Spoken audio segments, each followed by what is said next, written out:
edition of Politics 101. I'm David Hines, your host, of course. We're beginning a brand new week. And of course, as is always the case, our news cycle is very full. Lots of news happening. Some of them are issues that begun last week and are continuing. Of course, the big news over the weekend was the appointment of Clifton Hicken as acting Commissioner of Police. Lots of controversy around that appointment. It's the arguments that it's a violation of the Constitution, given what the Constitution has to say about the appointment of a Commissioner of Police. And we've been hearing from experts on that matter. There is a threat from the main opposition, PNC, to go to court. So we'll see. We'll see what happens with that. I will have more to say about that tomorrow morning when I appear on the Buxtonian Morning Time. There's also the issue of attorney at law, Narvan Singh, and that allegation of abuse of a young policewoman. More and more, the mainstream media have been picking up the issue and asking questions. The police have yet to acknowledge the report, although we have seen in the public domain a lawyer's letter. The police have yet to comment on the matter. We shall be following that. Tomorrow evening, I'll have a panel of activists who will be on to speak on that issue. Now, there are also other issues in the news.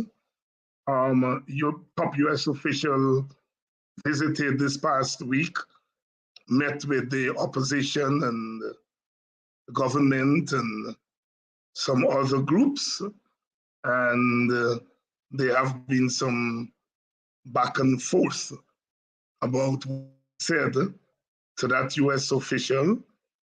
We're going to be having Aubrey Norton on Thursday, the leader of the party, to talk about that visit with the top US official and other issues. So it's a packed week, and we are going to be touching all of the issues in the news. Now, have you noticed that the PPP, the government and the party, they have been going out into the communities and speaking to their supporters? The Vice President, Jack Dio, the de facto president, some would say, went to the Essequibo and made a lot of comments and, as usual, was quite strident in his rhetoric. We saw the president going to Region 5 and so forth. Now, when government begins to go on the hustings, when they begin to go into the community and speak, something must be happening. And there have been lots of criticisms of the official opposition for not being as aggressive with their propaganda, not being as aggressive with the responses to the PPP. And, people have been saying the PPP has been getting away with the proverbial murder, meaning that a lot of the issues the opposition has not been on top of. We have seen a change in that since a change in the leadership. Aubrey Norton and the PNC, they have been holding weekly press conferences. The AFC have also been on top of things. And most importantly, shows like these, I'm reliably informed, have been on the PPP's radar. I think there's an acknowledgement, both in public and in private, that we are not wasting time here in the evenings. They like to say, don't worry those chaps. They're out there in the evenings spreading hate. They're out there in the evenings riling people up. They're out there causing trouble. Well, I was reliably informed that while some of them continue to say that in public, in private, they're singing a different tune. They're arguing among themselves about the effect of these shows on public opinion. I have noticed that the mainstream media have been carrying reports on some of the guests that have been appearing on these programs. Last week, we had Professor Thomas on, and the next day, I think Kaitro News carried a full report on Professor Thomas's views on the oil and gas industry.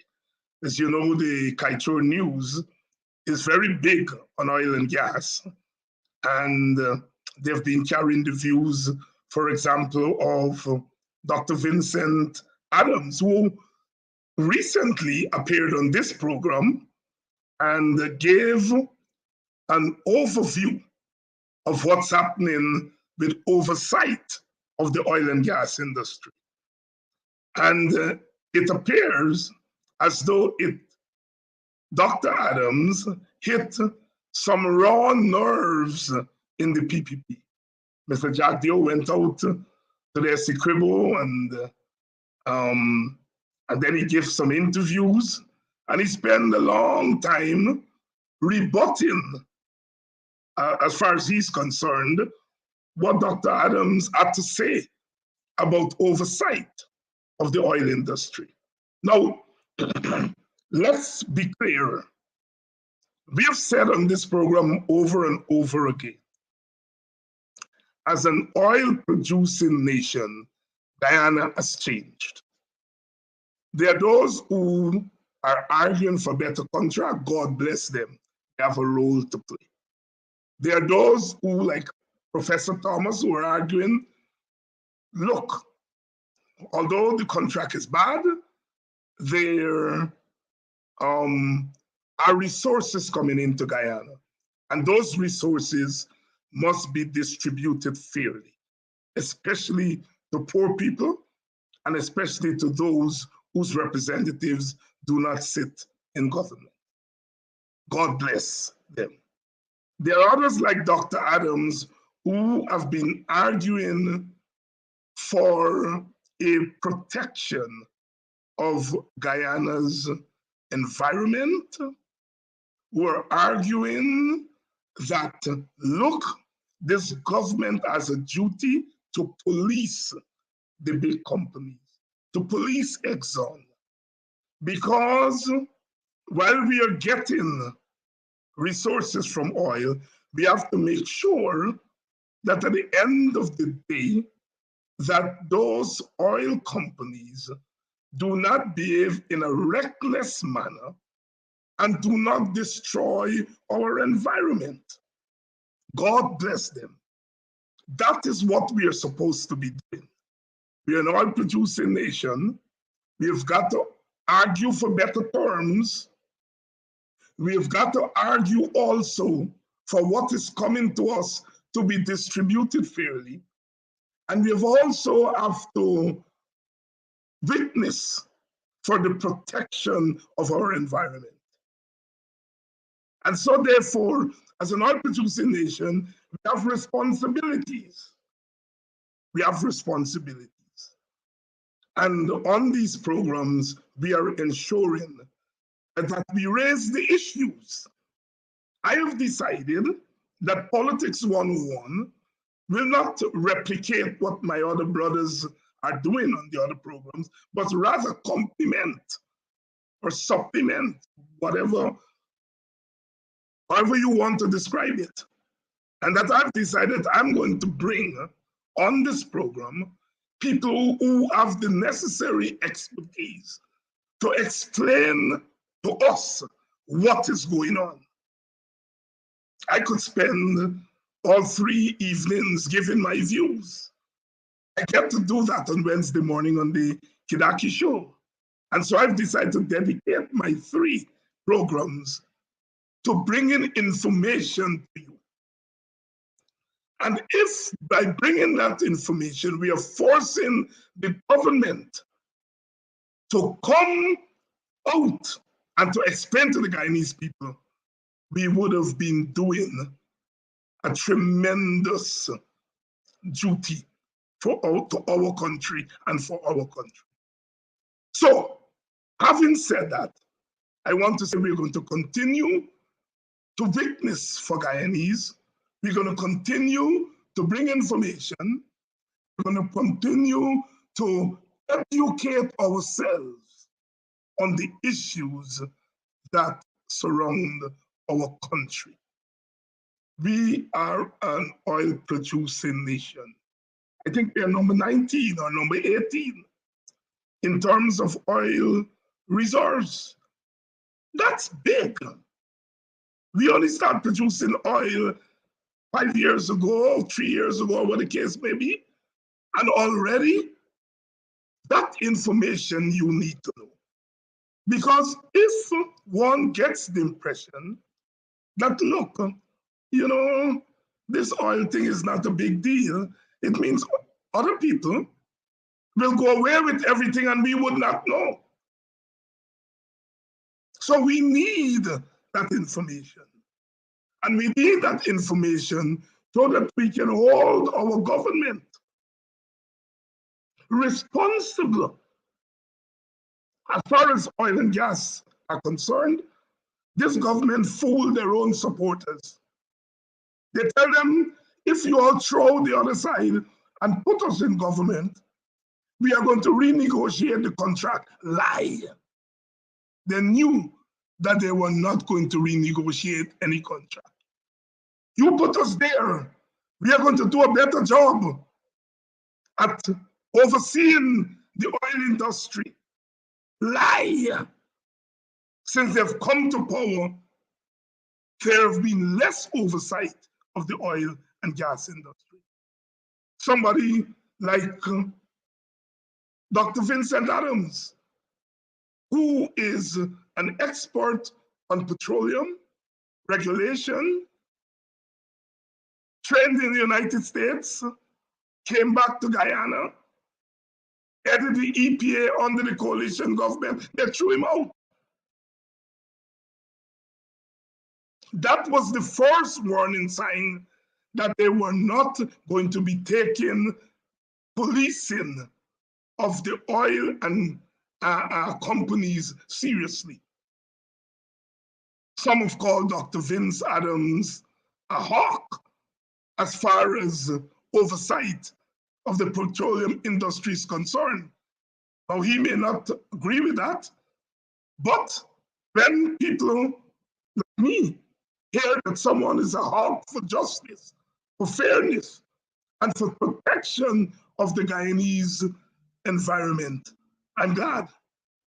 And so the PPP came in and they decided they didn't want somebody who was going to stand up for Guyana as far as protecting the environment is concerned, as far as regulating the industry is concerned. And so they throw Dr. Vincent Adams out. And I always say, when the government throws somebody, always pay attention to that person. Because it has to be that that person does not fit in with the agenda of the PPP. The PPP has an agenda as far as the oil industry is concerned.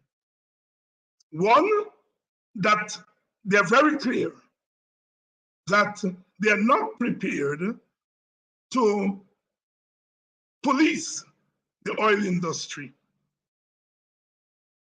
because of whatever deal that they've made with the global powers.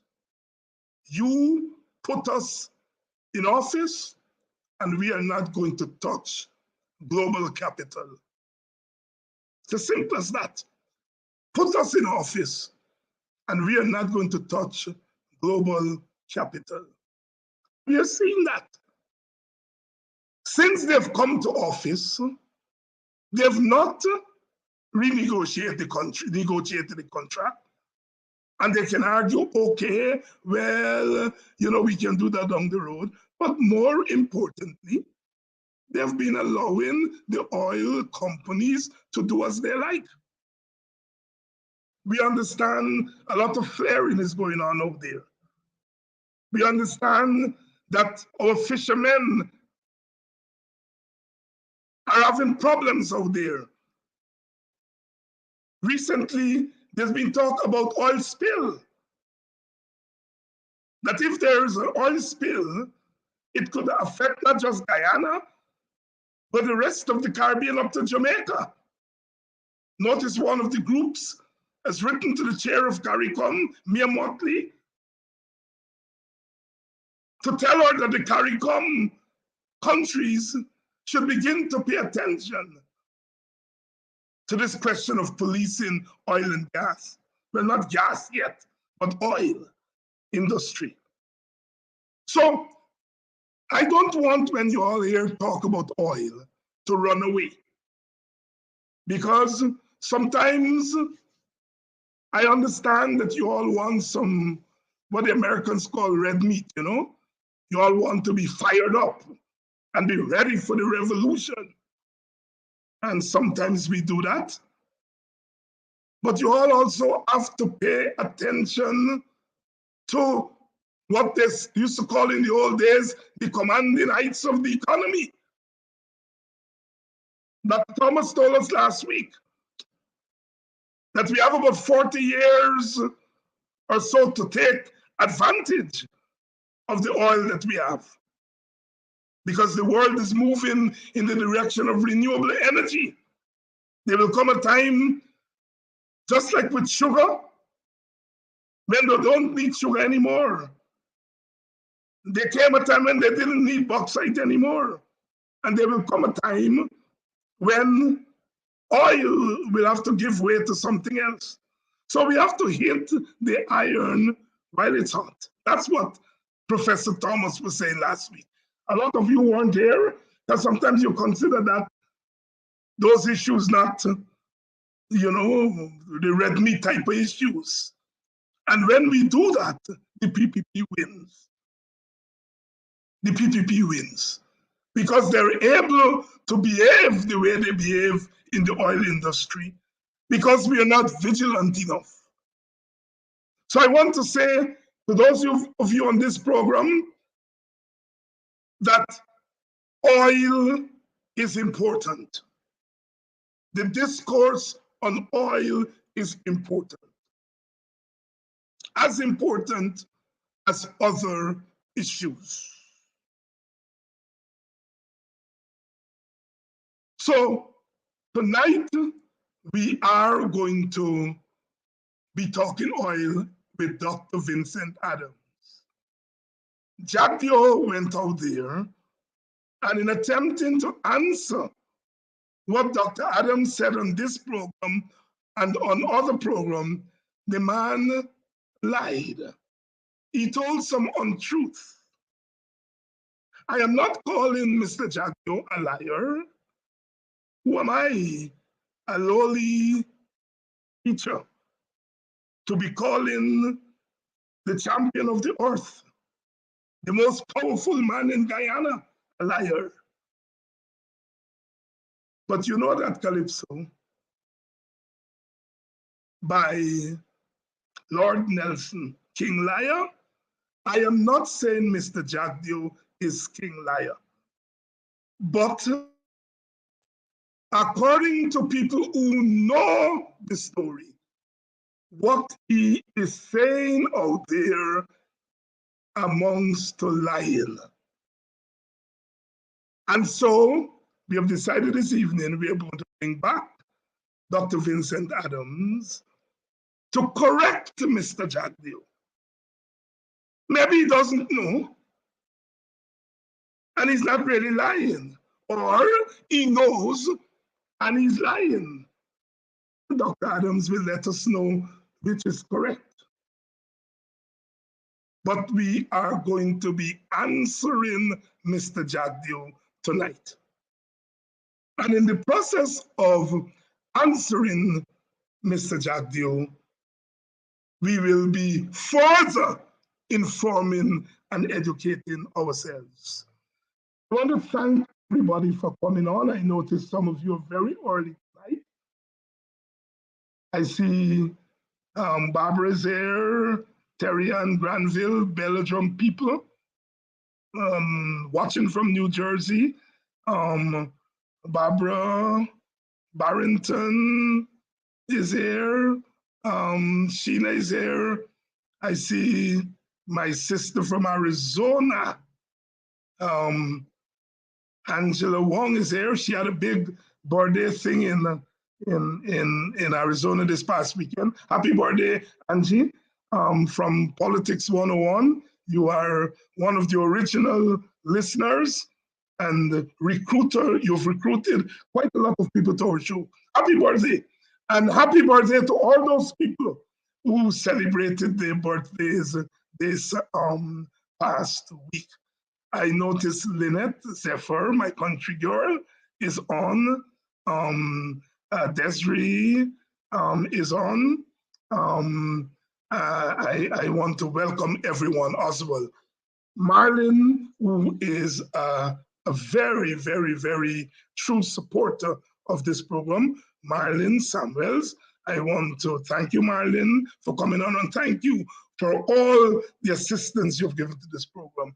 I want to thank my sister Dee from Maryland. Sister Dee, who is a very loyal supporter. Thanks for all your contributions, including your recent contributions. So welcome everybody to Politics 101 tonight. We're going to be answering Jagdeo on oil. And Dr.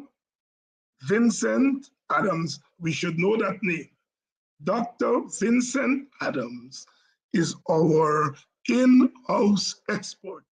Every time Jagdeo cough, we're going to be in his face. And one of the experts will always be Dr. Vincent Adams.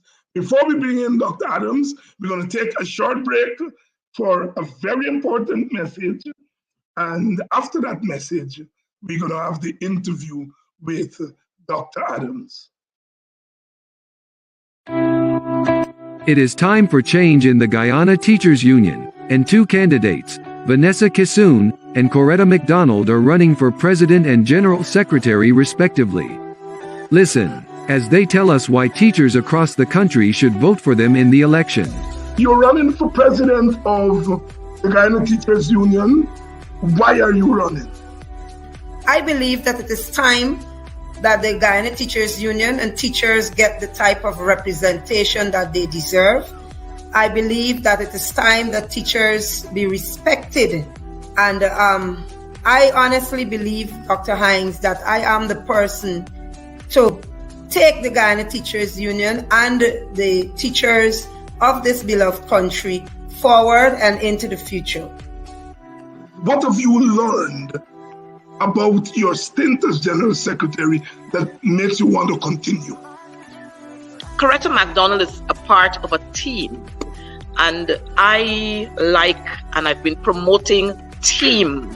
The fact that you're asking me this question about what I've learned, I have learned to be even more resolute against this regime. I've learned that. I want to say to teachers, on that ballot paper, you're going to see the various positions. So you'll have president, you have 2 names there. Look for Vanessa Kissoon, put your X right there. For first vice president, you're going to see 2 names. Look for Lesmin Collins, put your tick there. For second vice president, you're going to see 2 names. Put your tick to one of those 2 names. Then you're going to see the position of general secretary. You know where you have to put that, Coretta McDonald. Vote Vanessa Kissoon for President of the Guyana Teachers Union and Coretta McDonald for General Secretary.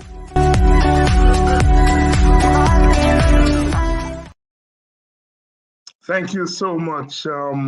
If you are a teacher or you have relatives who are teachers, you have friends who are teachers in Guyana, give them the message.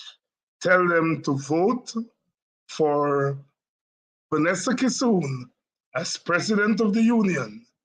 Vote for Coretta McDonald as general secretary, and vote for the other people on that slate.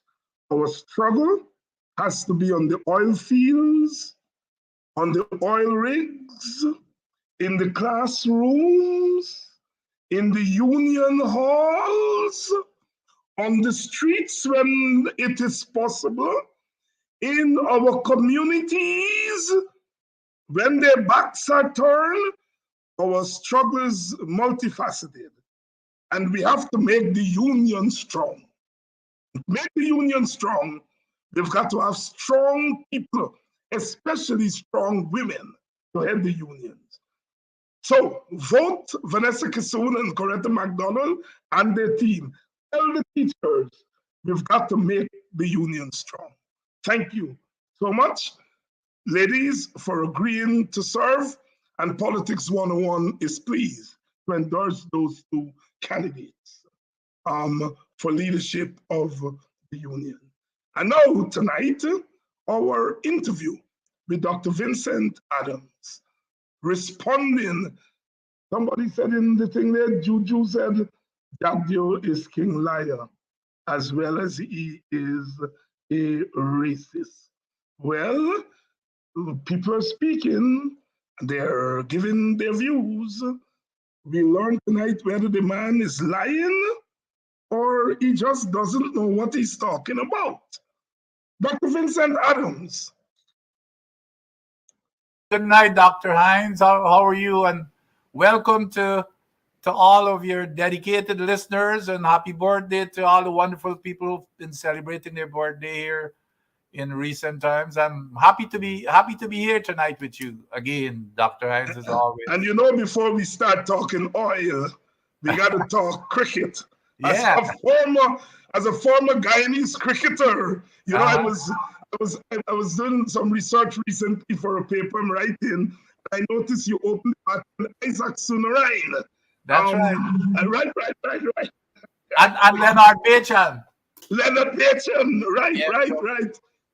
And you all played, it was 1969 or 1970 under the captaincy of Joe Solomon? I played in 69, and the year right after 69, I got into that automobile accident that shifted my life and my career. Yes, 1969. And 1969 was an interesting year. People like Alvin Kalicharan and so on came on the scene in 1969. As a matter of fact, Alvin and I came up through the youth series together, and we were the first youth players to play for Guyana together. As a matter of fact, the three up-and-coming stars at the time was myself, Alvin, and Lawrence Shaw. We made a bunch of runs in the youth series, so we were elevated to the Shell Shield. And then, of course, I got into an automobile accident after my first year. And the next year, both Alvin and Lawrence Shaw, hit it big while I had shifted to academics. Yeah, you know, the loss to cricket has turned out to be a gain to Yes, us in the yes, economy and to be a gain for Guyana. Nobody would have dreamed in 1969 to say that Guyana would, in 50 years, 50 odd years, would become an oil producing nation, yep, and you would become the head of the Environmental Protection Agency. yep, um you know, we one of the things about coming from where we have come from, you've got a dream, but sometimes even your dreams limits, you know, yes, so what we could have dreamt. um yes. thanks Vincent for coming on. Anytime. And this time you're coming on to fix some things that Mr. Jagdio seemed to get twisted, as the young people would say. Let's talk. I heard him talk about Lisa 1 and Yes. that you were responsible for both Lisa 1 and 2. Is that true? You know, Dr. Hines, is, I don't think we've got enough time here to go through the many untruths being made by the vice president. And I've got reverence for the office of the vice president, but I think the when a vice president behaves in this manner that is so untruthful to the people that he's supposed to represent and lead, I think it really dishonors the position, or of a vice presidency, the stature of the vice presidency. But nevertheless, before I even get there, let me tell you, and first of all, I don't know if I can add a whole lot to what you said. You were so comprehensive in setting this up, and for those of you who said that you were a troublemaker, you and others like yourself were troublemakers. As the great um, um, Lewis, Congressman Lewis from Georgia, used to say, it's good trouble. Of course, he used to march with Dr. Martin Luther King together. So you're in good company, Dr. Hines. I wouldn't worry about it. Now, Lisa 1 and Lisa 2. And I've said this over and over, but of course, I think the honorable vice president, I think his tactic is to say something over and over, regardless of what the fact is, and people are going to believe it. That's a strategy that he used. Lisa 1 was signed, audience, and I hate to believe that the honorable vice president would be lying deliberately. So just in case he's not, let me inform him. I hope that he or is the people who advise him are listening, so that they can go back and correct the mistakes or the misinformation that he was getting. So hopefully, Mr. Vice President, if you're listening, please hear the facts, rather than going out there and embarrassing yourself and embarrassing the country and dishonoring the position of the vice president. Here are the facts, and they're easily proven because it's documented. So let's start with line number one. I signed Lisa 1. Lisa 1 was signed almost 2 years before I arrived at the EPA. And Dr. Hines, guess who signed Lisa 1? It's the same person. Is Mr. Parshram, and this has nothing to do with Mr. Parshram, but Mr. Jagdio brought this up, so I've got to make the facts clear to the people. It's Mr. Parshram who was hired by Mr. Jagdio, so he's the current head of EPA. So it was Mr. Parshram who was acting in the position before I arrived for 2 years before I got there. Mr. Parshram signed that, I think it was sometime in June or April of 2017. I arrived in October of 2018. Okay, so that's the first lie. The second lie is that he said, well, everything that they did, they improved in the Payara. Well, you had the Lisa 1 signed first, Lisa 2 signed second, and the Payara. Well, I saw a lot of holes, some terrible holes in Lisa 1. So when Lisa 2 came to my desk, you know what I did? I held it up. For months, it was sitting on my desk. I was the one, Mr. Vice President, again. I was the one who told Exxon that I will not sign that document until you get full coverage insurance to protect this country in the case of a spill. They went out there. Well, of course, I got threats and everything from them. They're going to bring in their president to talk to Mr. Granger. And, and I said, well, hey, you know what? You could bring God in to talk to Mr. Granger. I am not signing it. It sat on my desk until they were forced to go out. And they went out there and they went to the market. They got the highest insurance that was offered, which was, when I added up the numbers for the pieces of the insurance, it was around 2.5 billion. Now they're disputing that. Well, if you're disputing that, tell us what it is. Anyway, so I said, well, 2.5 billion will not cover $70 billion of damage that we saw in what happened to the Macondo with the BP spill in the Gulf. Who's going to pay that? That's going to bankrupt Guyana. I am not budging until you get your parent company. Here's what Lisa One had in it that I had nothing to do with. It says that the operating company, EEPGL Esso Exploration Guyana Limited, which is a subsidiary of Exxon with no assets to cover anything because it's a new farm corporation, and I dealt with those issues when I was in the U.S. government. They had no assets to cover anything. So when you give them self-insurance, if you had a spill, there was nothing to cover. There was no assets to cover. So I said, on top of that 2.5 billion, your parent companies, the ones with the deep pockets, Exxon, Sinop, and Hess, have got to give a guarantee in writing that they will cover whatever is over and above that. We were holding meetings. We put that into the permit, Lisa 2 permit. Well, of course, Lisa 2 was not going to be started up. It's got started up about a month ago. It's there.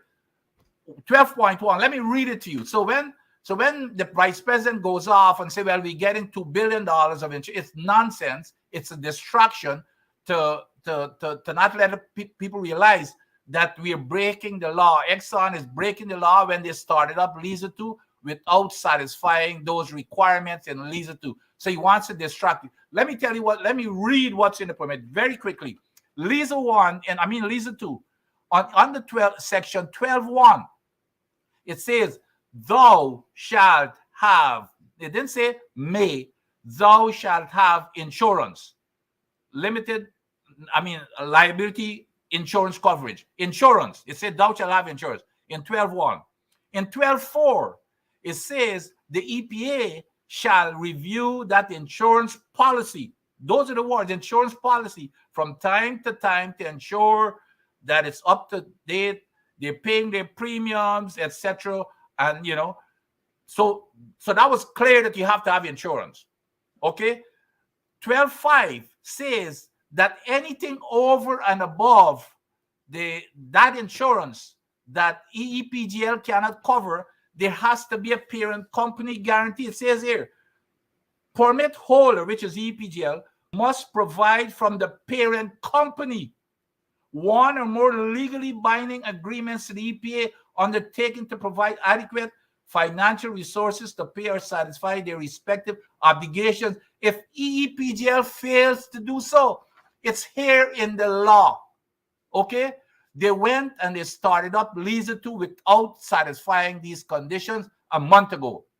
And so they're talking about this $2 billion to distract people from them not enforcing the law.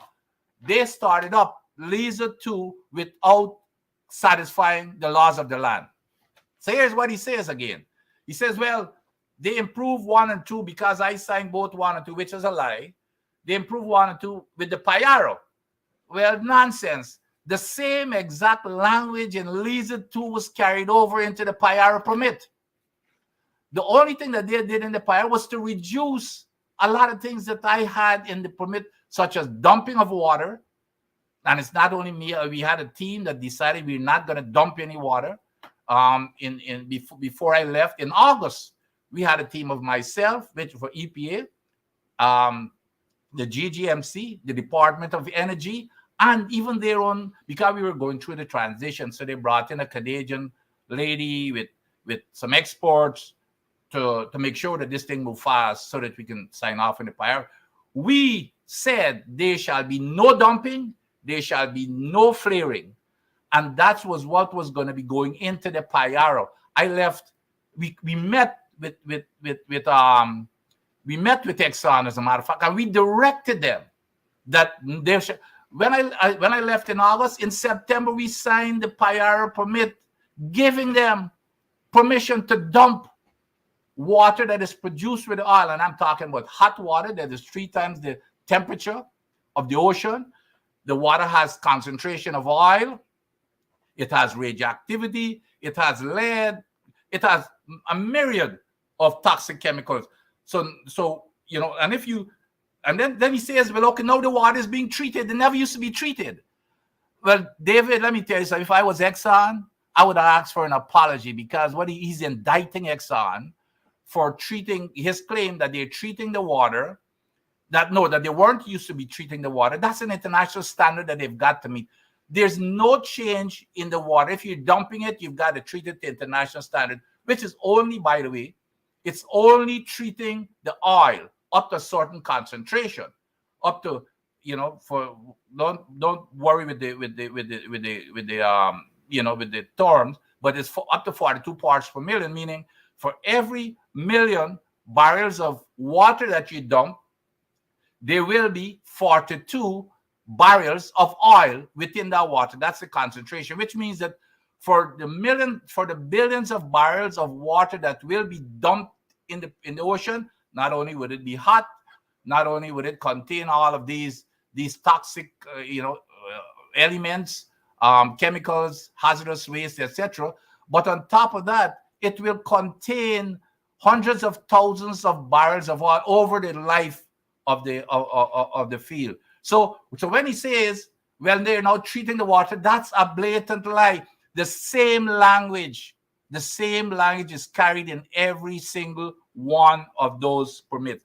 So, it's the other lie that was portrayed, not exactly. Dr. Adams, before you go to the other lie. Yes. What happened? So they're treating this water, yes. But you're saying even with the treatment, there are still risks. That there's still certain chemicals that's going into the water. Well, here's what happens. When you produce oil, right? Yes. You produce water and gas with it.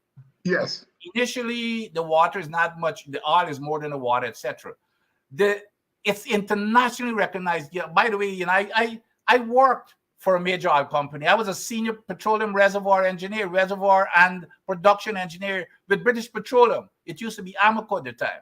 I worked for the Department of Energy. So I've been on both sides. I'm a big proponent of production. We've got a small window. Let's produce as much as possible, but we've got to do it safely and environmentally soundly. That's the key. Like as you artfully talked about. No. So when you produce this water, you've got to dispose of the water. Yes. The standard way of disposal of that water is to inject it back into the reservoir. Okay, it's the standard way. When I worked for BP, that's the only way we knew it. The World Bank says in their guidance that the water must only be disposed of in the ocean when you're drilling offshore if it's not economically feasible to dispose to re-inject, or if it's not technically feasible. Well, both of those tests have been overwhelmingly passed. First of all, it is economic, because when I raised the question with them when we were going through the review for the Payara, I said, what is it going to cost you to put the equipment on the ship? Well, it's going to be about $300 million. So you're telling me that our health, safety, and the environment, you're going to be making maybe hundreds of billions of dollars, but you're telling me that our lives is not worth $300 million? So we shut that down. And then, of course, the technical feasibility is not even up for debate, because it's a standard technology. So that's what they're doing. So the water is very hot. And the only thing, again, Mr. Vice President, just in case, I'm assuming that I don't expect you to be technical enough on everything. The only thing that is being treated, which is a standard treatment, it's to remove oil, to get the oil down to a certain concentration. There's no chemical plant on board here to remove radioactivity or metals and that type of stuff. And when you dump the water, it says to treat it. You can never treat anything to zero. Okay. So what they do, they say, well, okay, we are allowing you up to a certain concentration, up to, they say 42 parts per million or 42 milligrams per liter. And all that means is for every million barrels that is dumped, there is 42 barrels of oil in it. So if you look at the billions that is going to be dumped, the total, the cumulative amount of oil, we're looking at hundreds of thousands of barrels of oil. On top of that, the water is 3 times hotter than the ocean.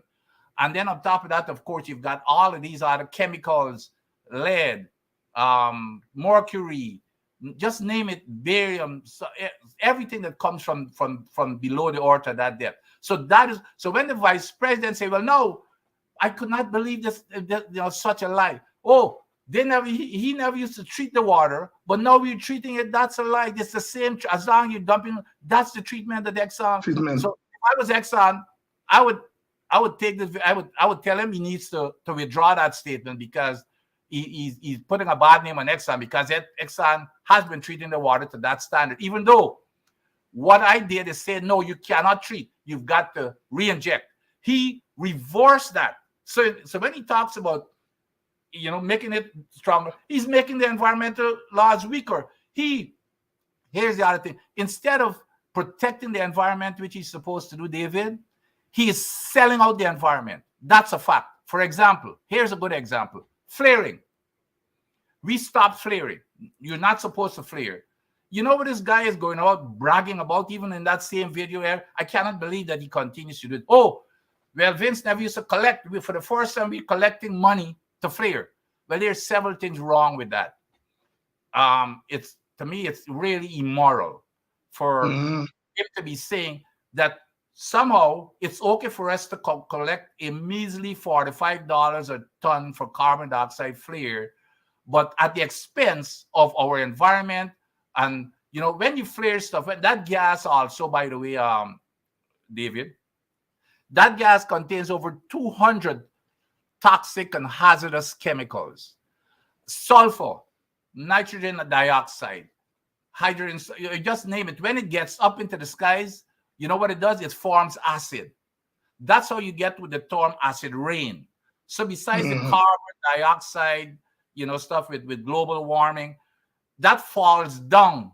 It damages agriculture, damages everything else.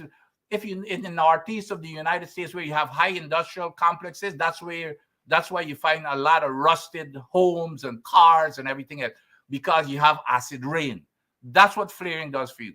So guess what the vice president does? He said, well, though Vince did the first time we charging. So guess what Exxon is doing? Exxon went out, and so now as long as you can pay to pollute the environment, as long as you can pay, you can pollute as much as you want. But then you don't need an EPA. All you need is somebody to say, okay, how much are you going to charge me? So that's why I'm saying, when I use this word, is the environment is up for sale. It's not and it's not saying this loosely. It's an actual fact. So he's saying, as long as you can afford to pay for it, and then he jumps on these terms. This is pay the pollution, the polluter pay principle. That's not the polluter pay principle. The polluter pay principle, which was developed in the United States when I was a regulator, it was for after the fact. If you damage, let's say you spill something, you damage the environment, you've got to pay to clean it up. The polluter pay principle does not mean that you're paying to pollute. See, he picks up on these terminology. So here are the facts about this $45 a ton now, and audience. This is very important. $45 a ton. Oh, and he's bragging about, we're collecting $45 a ton. $45 a ton. Now they're saying that they're flaring 4 million cubic feet of gas per day, which is the low level. They've now gotten down to the low level. And it's kind of laughable sometimes. And that's why, if you notice, when I write my letter, they really believe that you're stupid. I have to bring it to their attention, guys. These are smart people, not because we're from a third world country. We've got first class brains. So 4 million, which is at the low level. If they flare 4 million tons of gas per day, you know how much money we're getting per day for that fine, David? 8,000. It's around 8,000. You know, you've got to have the chemical constituent of gas to make an exact calculation, but it's around $8,000. Do you know all they have to do to cut back to get to zero flaring? You know, all they have to do is to cut back production by 4,000 barrels per day. Okay, and they can't dispute that calculation, because there's something called a gas. So because every barrel of oil that comes up in this reservoir, it varies from reservoir to every barrel of oil that's come up. You remember I told you that oil comes with gas and it comes with water. Every barrel of oil that comes up with 1,000 cubic feet of gas, standard cubic feet. You know, it expands, and so all you got to do is do the calculation. Divide 4 million that they're you know, the 4 million cubic feet of gas that they're flaying, divide that by 1,000, you end up with 4,000 barrels. If you cut down from 120,000 barrels per day that you're producing in Liza 1 to 116,000 barrels per day, you'll have zero flaring. So guess why they wouldn't do that? You know that 4,000 barrels per day, you know how much revenue it brings in? $500,000. Wow. So they're paying $8,000 to make $500,000 based on the current price of oil. Now you tell me, is that an incentive of what? If you're a businessman, David, and somebody gives you that deal, give me $8,000 while I'm going to be making, it's a cheap cost of doing business. So that's what I'm saying, that we are selling out the environment. And we're incentive. No, but Vince, help me and the audience here. What could drive leaders to make such a stupid deal? You are allowing people to destroy the future of your country. That's right. And make money in the process. That's so that you can get $8,000. Yep. Help us to understand the psyche of these people. You're not a psychologist. But no, and I'm glad I'm not, because this here might have run me crazy trying to figure it out. Also, like you know, that it's flabbergasting. And that is why, you know, people ask me, Vince, you know, you could go, you know, retire. You don't have to worry about all this thing. But no, you know, this is a country that gave me everything, that laid the foundation, David, for everything that I became. Okay, you know, I came from the alleys of Christian Moore, one of the poor, Christian Moore, Linden, on the other side of the river. You know, that's where I grew up with Aubrey Norton and even Robert Corbin. We grew up in the same neighborhood. To rise to the highest level of the U.S. government, you know, I was in the highest rank. You know, I was in what is called the senior executive corps of the United States government. We're the ones who ran the day-to-day operations of the U.S. government. You know, that's where I came from. So I will never turn my back on and I've been doing this way before oil, by the way. I've been going back home every year, you know, to bring back education workshops, doctors, etc. And it's not about politics either, because I had a good relationship with members of the PPPC government at the time. Myself and Donald Ramatar still remain friends, even though we belonged to different political persuasion. We respected each other. He was trying to get me to come to Guyana even before I retired, to help him out with the environment and everything else. So this has not to do with politics. This is what I believe is right for Guyana. And I want the kids to enjoy the same life I enjoyed, even though it was poor. But I never knew that I was poor. A lot of us never believed, but at least we had a clean environment and the opportunities were there. But just if we have no representation, how could you, as a leader, sell this country out like that? It's like selling for a piece of silver. $8,000, you know, as in return for, you know, and then the head of EPA has the audacity. You know, I listen to these people, and that's why I have to keep telling them we are not stupid, because they really do believe that we're stupid. This guy, you know what this guy said? Well, we're only flaring 2% now. Well, 2% of a large number is a large number. A large number. So he's saying, well, we're only flaring 2%. They should not be flaring anything. That's what the permit says. But guess here's the other thing that they did after I left. When we said no flaring in Lisa 1, Lisa 1 had the same no flaring. Lisa 2 had no flaring. You know what they went back and did? They went back and added a clause. I mean, like, how could they be so barefaced? Add a clause to basically tell Exxon you can flare as much as you want. That's what the clause says. And as long as you can pay for it. So we're bragging now that, they're going to be paying, as long as they pay for it. I said the vice president going out there and bragging about this $8,000 we're getting when Exxon is making money off of it. If anybody tells me that, hey, you know what, give me eight grand, and as an investment, and you're going to make $500,000, oh geez, you got to be dumb. So there's no incentive. So flaring will not stop, and especially the whole offshore there is going to be taken over. We're lucky that it's only 4 million right now, because, by the way, I shut down Exxon from flaring when I was there at one time. Shut down their production. So when he says that they're making it more stringent, do you know what? And he supported this. Do you know what Exxon said when we were doing the Payaro? They had the NOR, for which I hit the roof. They said, oh, it's okay to flare. This was their justification in writing now, David. It's okay because you guys are a carbon sink. So you've got capacity to handle more pollutants. Do you know that the vice president came out after I left, with a similar statement to support that type of stuff? You know what they're saying? Well, it's the cost of doing business. So that's where they're coming from. The other thing he said, David, here's another thing that he just how he talks about this money. Every time he talks about, cradle to grave. Now, I don't know if it's because it rolls off of his tongue. He loved this term. How they now have a cradle to grave that there wasn't there before. Guess who brought the concept to Guyana and the EPA?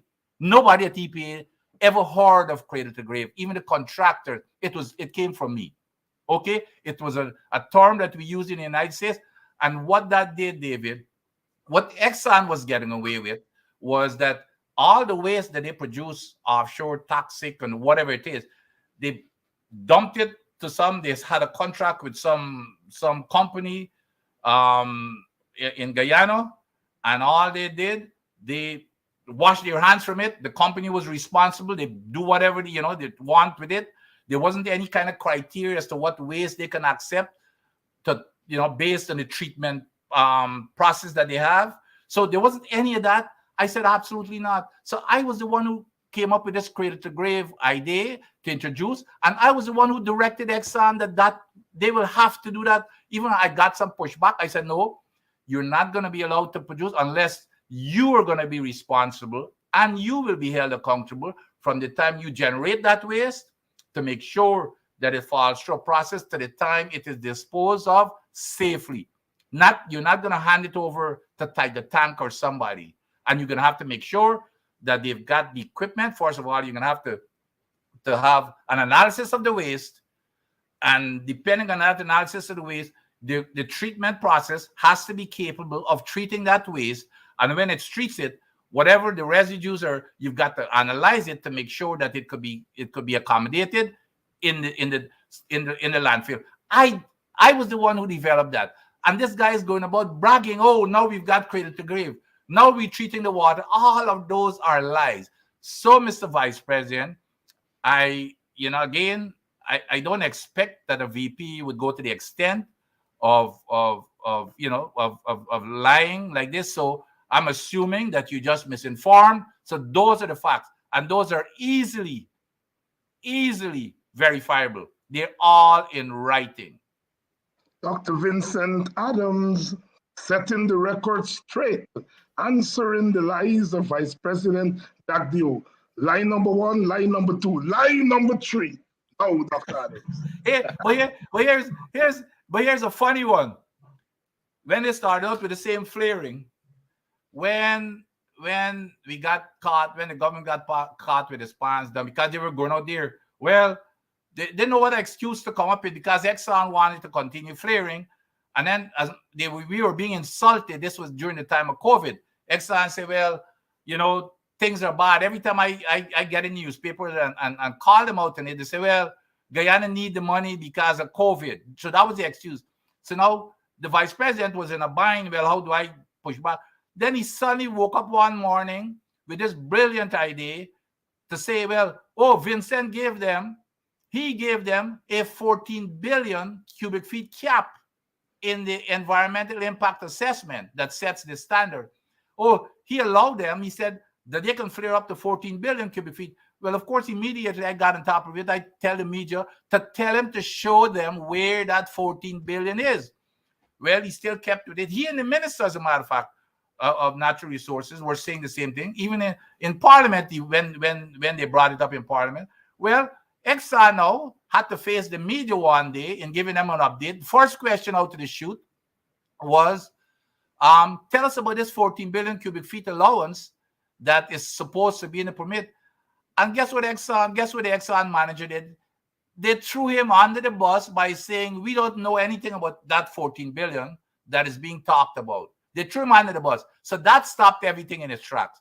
So I guess the only people that he listened to are, it's probably Exxon, because they're the only one who stopped him from telling that lie.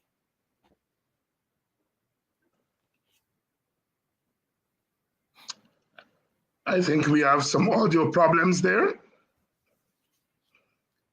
I'm hearing you. Oh, good. Good. Yeah. Let's move to go ahead.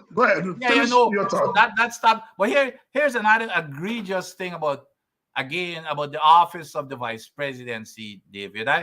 So of course the EPA is under the gun because it is totally politicized right now. I brought that EPA back to respectability. When I got there, the staff was saying, they're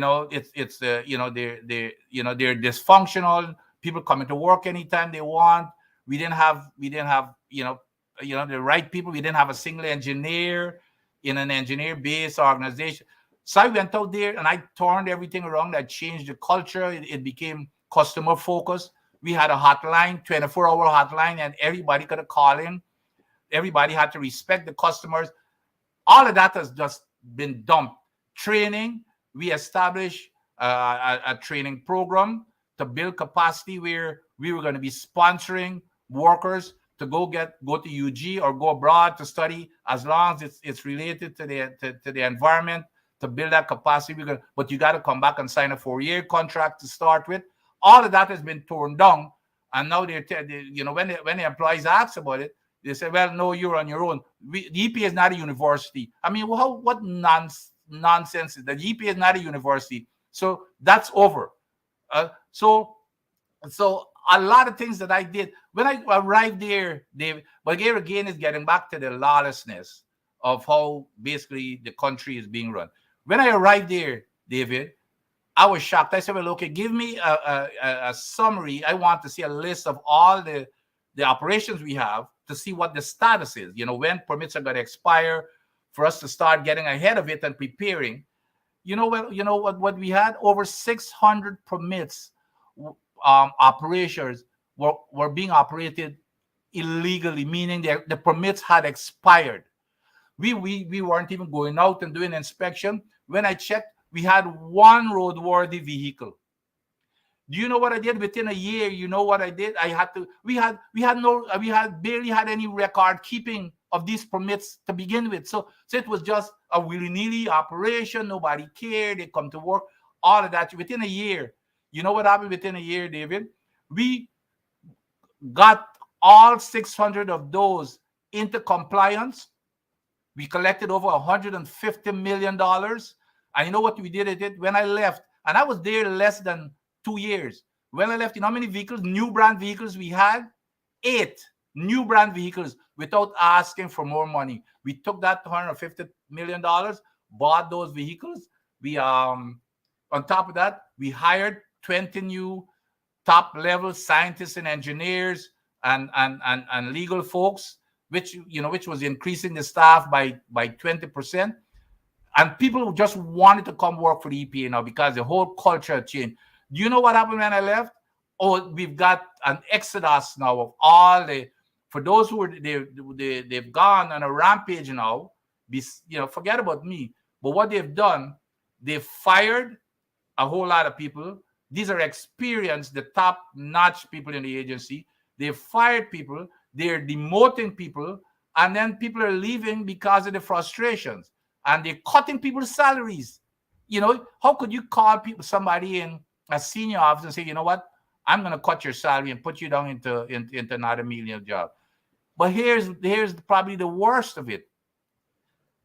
Of course, we were providing strong oversight over Exxon. And then Exxon had a few small spills, which are precursors to the bigger spills. They had 6 of those.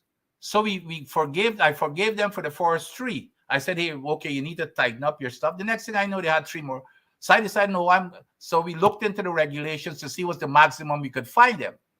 It was only $500. Do you know that Exxon refused to pay $500 in fine? Wow. Even though specific in the permit that they violated the permit. So we decided to take them to court. Well, of course, everybody, how could you take Exxon? So I was going to show them. The lawyer, one of the most brilliant young lawyers that I think in Guyana or any place, because I had a whole lot of lawyers work for me in the U.S., and I put him up against any one of the young lawyers that I had. The guy, you know what happened when after me? They got rid of the guy and dropped the case against Exxon. And that was one of the guys who was also negotiating the final agreement for the parent company coverage, etc. They got rid of the guy. So when he left, there was no more guardrails now for Exxon to do whatever they want to do. So we've got an agency now that is totally politicized. Look at the bridge.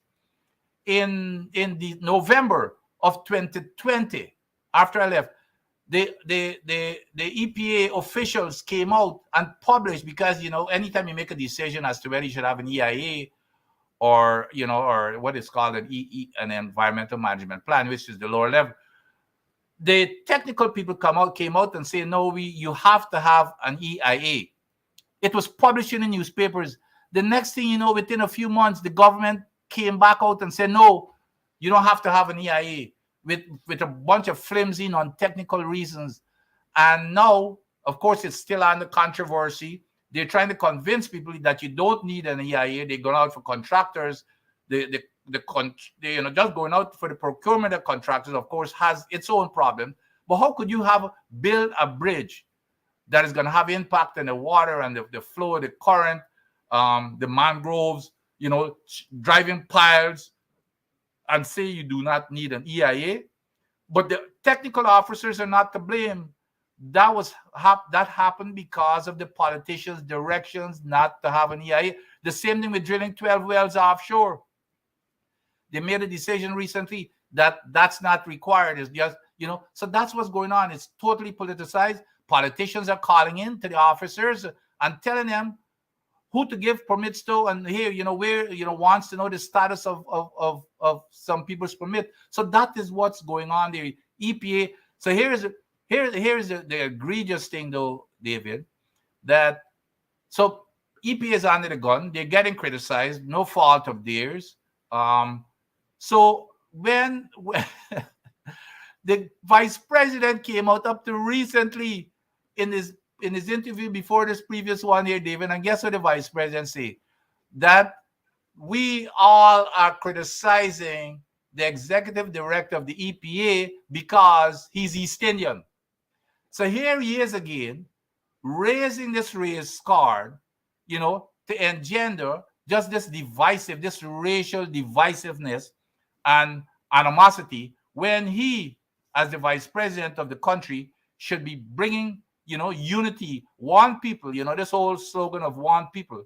I think everybody's in agreement with it. But how could you, be going out there and be race baiting rather than bringing people together? So those are the kind of issues that I think the vice president need to look himself in the mirror and to me get matured and understand what his role is. It's not to divide people, but to unite people. And lastly, Dave, he said something very profound in a few days, and I think it slipped through the cracks as far as the media is concerned. When he was defending the NRF appointment, did you see what he said? We do not want political diversity. Those were his exact words. No political Political diversity. diversity. He knows exactly what that means, because that's the way he's been acting.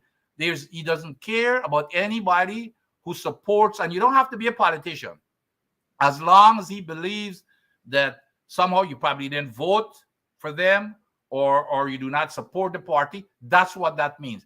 And it's telling in every decision. For example, when we had the big oil and gas conference, not a single person that wasn't supportive of them as far as they're concerned. As a matter of fact, you didn't have to say you support them. It's just a perception of, I guess, how you look, that you don't support them. You were not. And then, well, they came out afterwards and had the gall to tell people, well, the other side doesn't have anybody who's qualified. I mean, how outrageous. So that's another big lie for you, believing that people are stupid. So that just saying no political diversity is very profound. It's very profound. And that's the way they are behaving with just that one seat majority. One seat. They're behaving as if they've got 100 seats majority. One seat majority. That's the way they're behaving. Dr. Vincent Adams there, bringing us up to date in what's happening in the oil industry. More than that, correcting some of the misstatements, some of the naked lies that have been told recently by Vice President Jack. We're going to take a short break, and when we come back, we're going to talk to Dr. Adams about this insurance thing, because Mr. Jack Gill touched on the insurance business. We're going to hear the truth from Dr. Vincent Adams. Short break, and when we come back, insurance in the oil industry. Please help keep Politics 101 on social media and broadcast television. If you are in North America, please donate via Cash App or PayPal. If you are in Guyana and the Caribbean and don't have access to Cash App and PayPal, email your pledge to dhines6106@aol.com and we will direct you how to get your donation to us. Thank you in advance for your donation.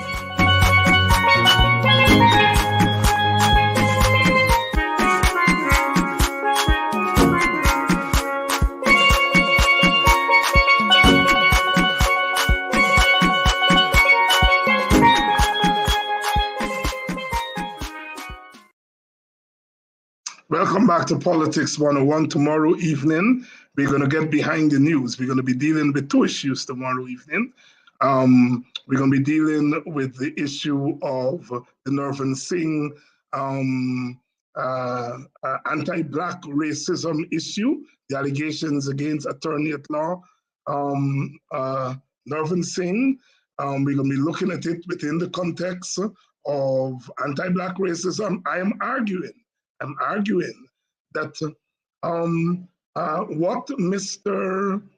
Singh did is not isolated, that people in high places engage in that kind of racist behavior because they know that their prejudices will be protected. And that is what we mean by institutional racism, that the institutions of the country, by not acting in a way that protects all Guyanese, allows some Guyanese who feel that they have privilege and power on their side to act in a certain way. Is it any accident that a certain minister not so long ago said that people of a major ethnic group do not have role models? Is it an accident that a certain minister a few weeks after went into the National Assembly and told a woman about dildo? Is it any accident that Narvan Singh has allegedly spat on a young woman, calling her a black monkey? This is a pattern. And I'm arguing that this pattern has to do with the sense of power and the sense of invincibility, the sense of domination, the sense of superiority in a country in which the major leader, as Dr. Adams just pointed out, said they do not believe in political diversity. Read political in Guyana to mean we do not believe in racial diversity. We have said over and over again that this is what these people are about. And people say, oh, you're racist. And now the vice president himself has said it. We do not believe in political diversity. We are not going to act on political diversity. We know that politics and ethnicity in Guyana are intertwined. Intertwined. It was Mr. Jack himself who said his party is an Indian party. And it's an Indian party that has, therefore, an Indian government that does not believe in political diversity. It doesn't take much to understand what these people look. One, God sent Jack Doe, you know. He mouth boss. There's one thing. When you mouth boss, when you get on your chest, it has come out every now and again. And so it has come out. This government is driven by a sense of political and ethno-racial dominance and superiority. When they could give away, allow people, big companies, to damage our environment for $8,000, they're only doing that because that $8,000 going into the pockets of their supporters, going into the pockets of the businessmen and businesswomen that support them. When they talk about local content and threatening to break away from CARICOM, which helped to put them in power, but they're threatening to break away from CARICOM to protect the capital of the business people that support them. I have Dr. Adams on this program, so I don't want to tempt him. So I wouldn't say they're prepared to break away from CARICOM to protect Indian and Portuguese capital. I hope I'm not tempting Dr. Adams by saying that. The very CARICOM that put them in power, that's their thanks to CARICOM. Crocro, the mighty Crocro in Trinidad, would say to CARICOM, all you look for that. To Vince Adams, talk to us about this insurance business.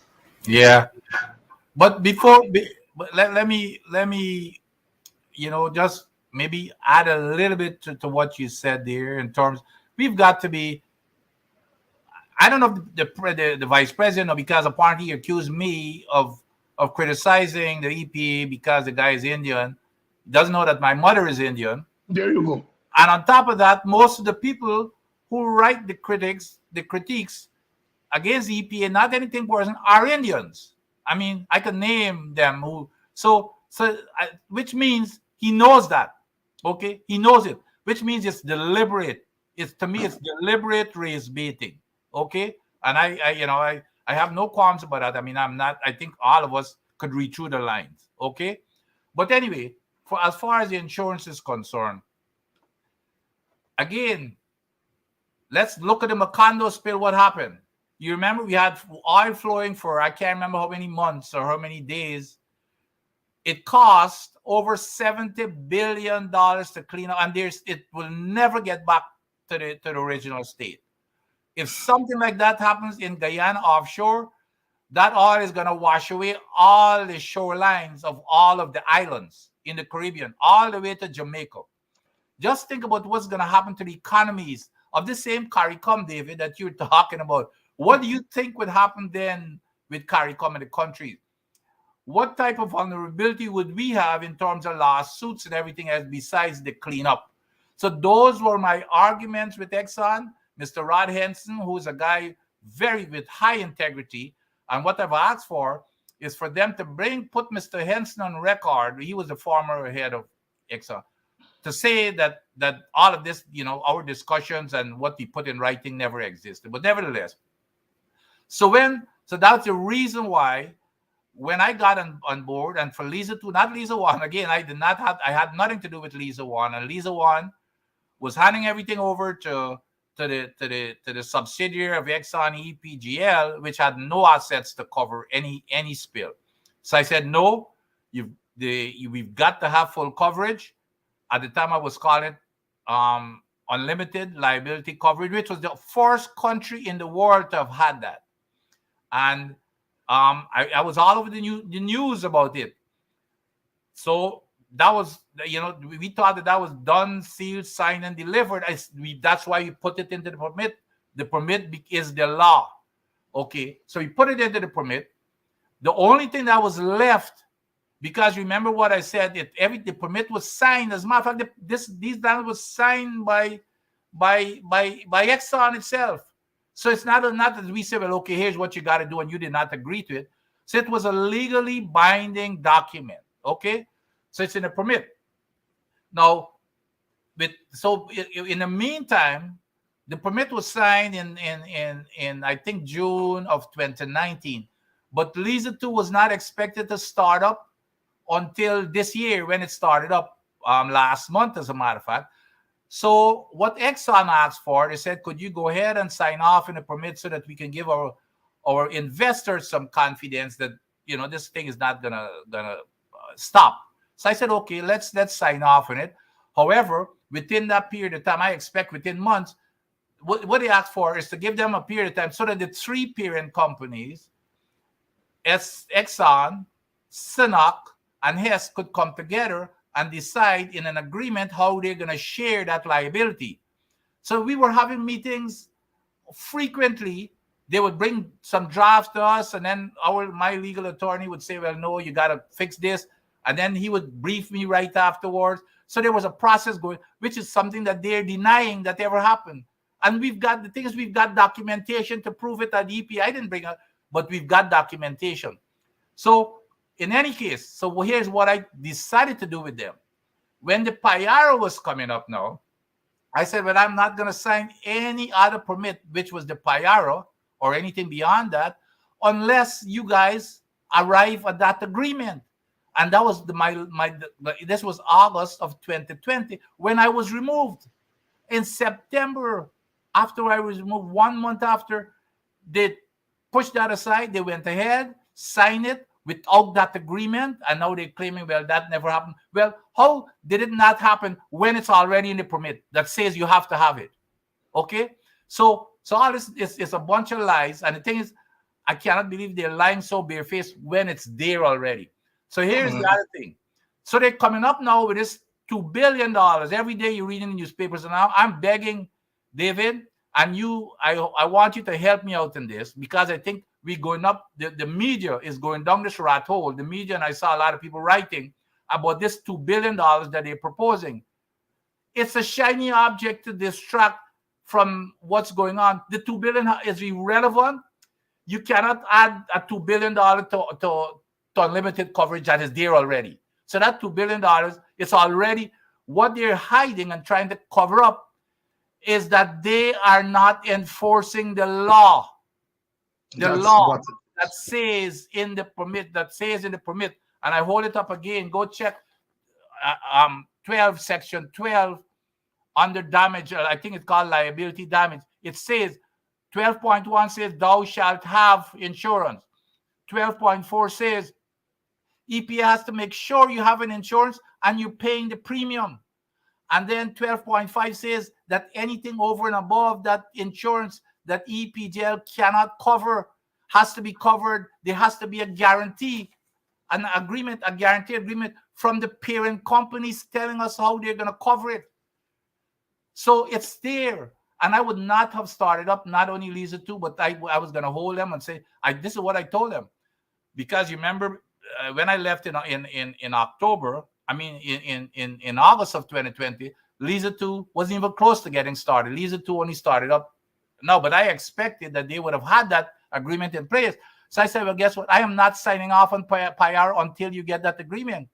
Well, they didn't get the agreement, and maybe that was one of the reasons why I was removed. As soon as I was removed, they threw that aside. Not only did they throw that aside and remove me, they removed the attorney who was handling this for the EPA. Okay, so please, David, you and all the other hopefully people, please do not write anything more about that $2 billion. It's irrelevant. It's a shiny object. They're taking us down that rat hole to get away from the fact is that they are not doing the job of the government to make sure that we enforce the rule of law of the country. Lisa 2 started operations without satisfying the legal requirements that is written into the permits already. That's the issue. Has nothing to do with the $2 billion. We have more than the $2 billion. If you enforce this, we have more than $2 billion. We have unlimited coverage, or full coverage as most people call it. So don't go, please, I'm asking everybody, don't even read about $2 billion anymore, because it's a distraction. All you've got to do is enforce the law. As long as they enforce the law, we will have much more than a measly $2 billion.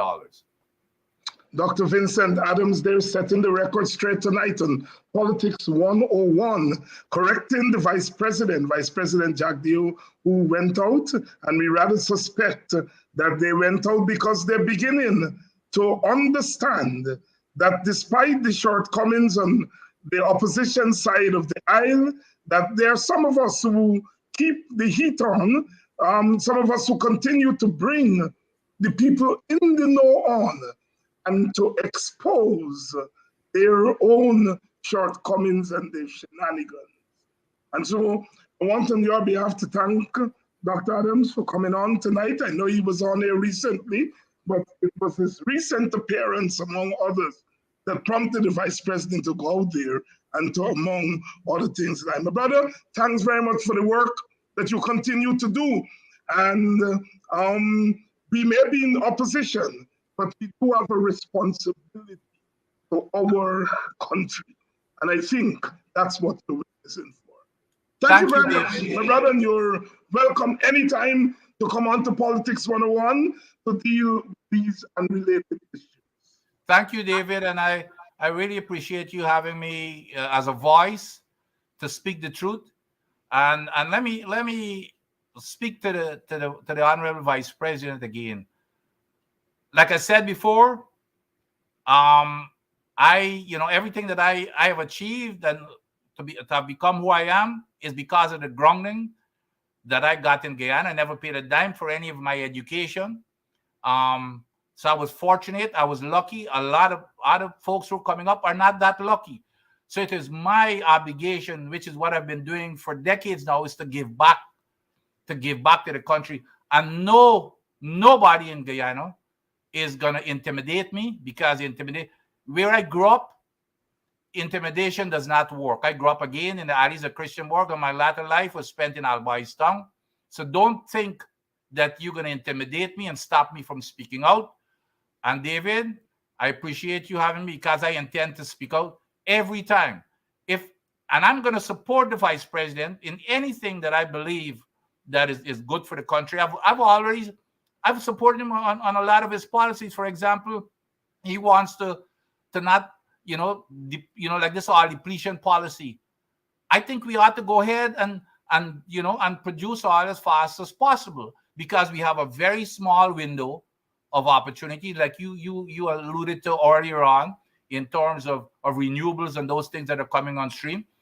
We have a very small opportunity, a small window, maybe 20, 30 years, to get as much money as possible to make Guyana the richest country on the planet. And that's where I see Guyana going. I've been saying that forever.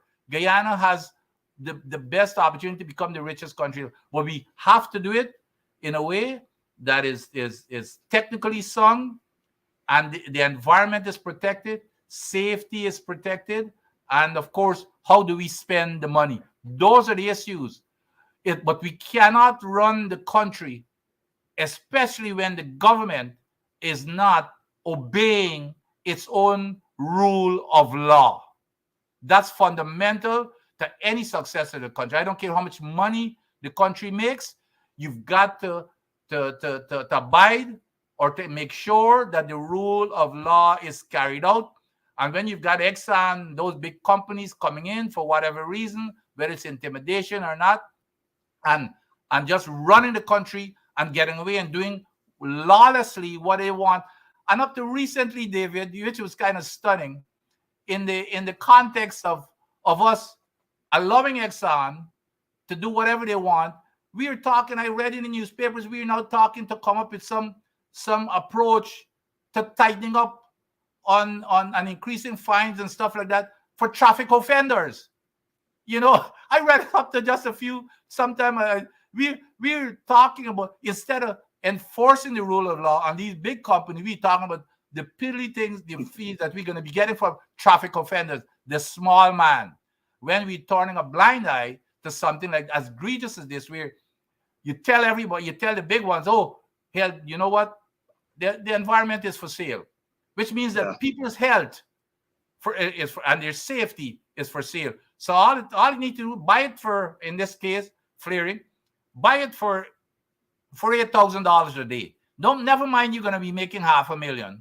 You buy it for $8,000. That's what our lives are. So when I say the environment is for sale, that's what I mean. It's not just it means that's the fact. It's literally for sale.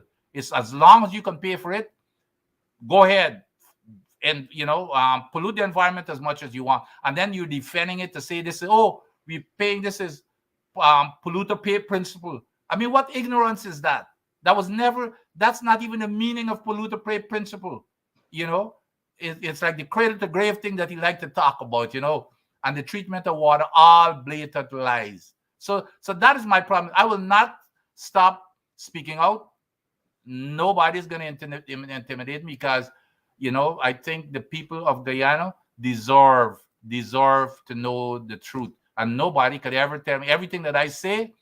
Trust me, they are all the truth. Nobody could prove anything that. And if somebody showed me where it's not true, I would be the first one to accept and and say, well, okay, I made a mistake, but not everything that I said here, David. It's documented.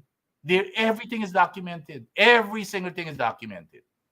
Thank you very much, Dr. Adams, and come back soon. And to your audience, it's always my pleasure to be of service. I think, Abiola, you sum it up well tonight. Interesting. I'm happy that I came on to know what's really going on. Tell others, Abiola, please tell others to come on to Politics 101, because what we do here is that we're very serious.